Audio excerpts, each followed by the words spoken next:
नमस्कार। आज के इस लेक्चर में हम लोग अष्टछाप कवियों के बारे में बात करेंगे। अष्टछाप कवि कौन थे,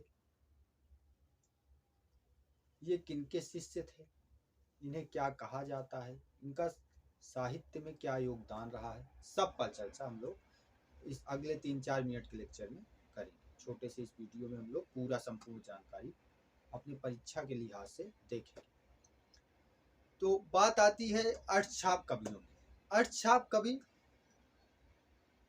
भक्ति काल के अंतर्गत एवं हिंदी साहित्य के अंतर्गत महत्वपूर्ण स्थान रखते हैं, और खास करके जब कृष्ण भक्त कवियों में बात की जाती है तो अष्टछाप कवियों को महत्वपूर्ण स्थान रहा है। इन्हें कृष्ण सखा भी कहा जाता है, क्योंकि ये लोग भगवान श्री कृष्ण की आराधना में गीत लिखते थे, दोहे लिखते थे, छंद चौपाइयां लिखते थे और उनकी स्तुति आराधना करते थे। अष्टछाप कवियों में नंददास, गोविंद स्वामी, छीत स्वामी, चतुर्भुज दास, सूरदास, कुंभन दास, परमानंद दास, कृष्णदास आदि का नाम यही 8 रहे हैं। इनमें जो पहले 4 हैं, नंददास, गोविंद स्वामी, छीत स्वामी और चतुर्भुज दास, ये जो है विठल नाथ के शिष्य हैं, और दूसरे 4 सूरदास, कुंभन दास, परमानंद दास और कृष्णदास, ये वल्लभाचार्य के शिष्य हैं। अष्टछाप के इन कवियों में सूरदास सर्वोपरि है, जिन्हें भक्ति काव्य में तुलसी के समकक्ष रखा जाता है। स्वयं आचार्य रामचंद्र शुक्ल, जो कि तुलसी के अनन्य अनुयायी थे, उन्होंने स्वयं स्वीकार किया है कि माधुर्य भाव में सूर सागर रस सागर है।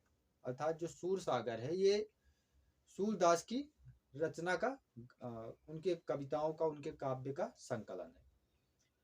तो वही आचार्य रामचंद्र शुक्ल कहते हैं कि माधुर्य भाव में सूर सागर रस सागर है, और जहां वात्सल्य तथा श्रृंगार का प्रश्न है, सूर सर्वोपरि है। अष्टछाप कवियों में परमानंद ने कृष्ण की बाल लीला में माधुर्य गुणों का प्रमुखता के साथ वर्णन किया है।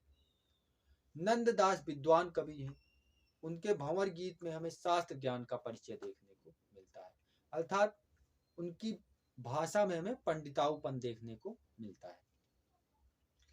इसी कारण नंददास को अलंकृत अथवा जड़िया कवि भी कहा जाता है। इसी क्रम में अगले कवि जो आते हैं वह कुंभन दास। इनके बारे में एक कथा प्रचलित है कि इन्हें एक बार महाराज अकबर ने, सम्राट अकबर ने इनको सीकरी बुलाया, इनसे प्रसन्न होकर कि इन्हें राजाश्रय दिया जाएगा और यहाँ राज्य में इनको निवास दिया जाएगा, राज दरबार में। किंतु ये गए तो, लेकिन जब वापस आए तो इन्होंने लिखा कि संतन को कहाँ सीकरी सो काम, आवत जात पनही योगेश बिसर गयो हरिनाम। यहाँ हम देख पाते हैं किस तरह से इस दोहे के माध्यम से कुंभन दास ने राजाश्रय पर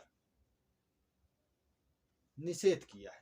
अर्थात भक्ति काल के कवियों में हम रेयरली ही ऐसा पाते हैं कि कोई कभी किसी राजा का या किसी सम्राट के अंतर्गत, किसी राजा या किसी सम्राट के राजाश्रय में रहा।